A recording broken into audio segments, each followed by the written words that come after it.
Couch Devotionals with Pastor Scott. Welcome to another Couch Devotional with Pastor Scott. Today is the beginning of week 4. Megan's joining me this morning. As you can tell, she's having the dog beg for breakfast. We are going to be beginning at chapter 17 after just celebrating Communion Sunday yesterday with the manna and quail passage from Exodus 16. Chapter 17, we're going to read verses 1 through 7. So let's get to it. Verse 1, chapter 17. From the wilderness of Sin, the whole congregation of the Israelites journeyed by stages as the Lord commanded. They camped at Rephidim, but there was no water for the people to drink. The people quarreled with Moses and said, "Give us water to drink." And Moses said to them, "Why do you quarrel with me? Why do you test the Lord?"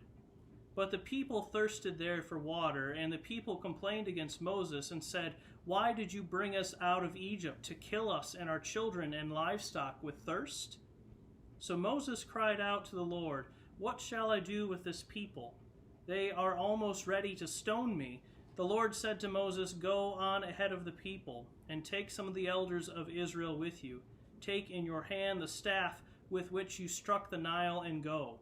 I will be standing there in front of you on the rock at Horeb. Strike the rock, and water will come out of it, so that the people may drink." Moses did so in the sight of the elders of Israel. He called the place Masha and Meribah, because the Israelites quarreled and tested the Lord, saying, Is the Lord among us or not? Today's passage is water from the rock.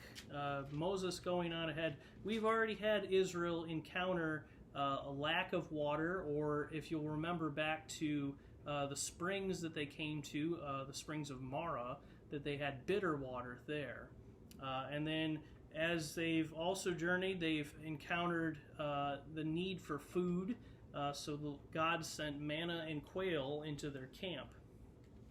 Now we're coming back to water, and this has been a theme for Israel throughout this first little leg of the journey, that they keep coming into situations where they need something, and they keep complaining, and finally God comes to them and comes to their aid.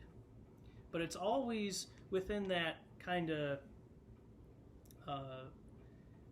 desperation almost that it appears that God comes to them. And one might say, well, why wasn't God already working in their midst? Why wasn't God already there providing water for them and giving them manna and quail and all that sort of stuff? Why did Israel have to wander around in the desert for 40 years? Well, these are all really good questions.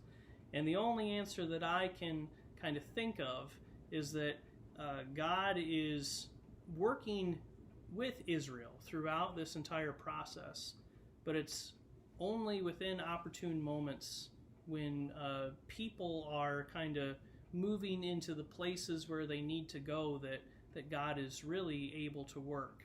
See, we are part of God's provision. We are a part of the ways in which God answers in this world.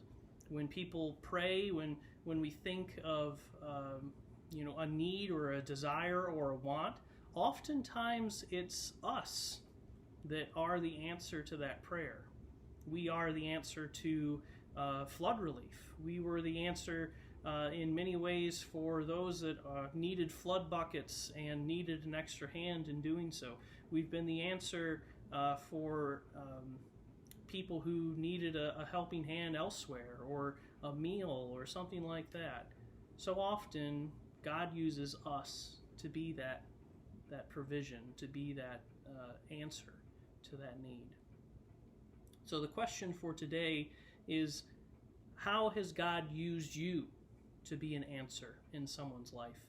And what ways do you think God is going to or is currently using you to be an answer for provision in someone else's life? This has been Couch Devotionals with Pastor Scott. I hope you have a great day, and we will see you tomorrow, same time, same place. Devotionals with Pastor Scott.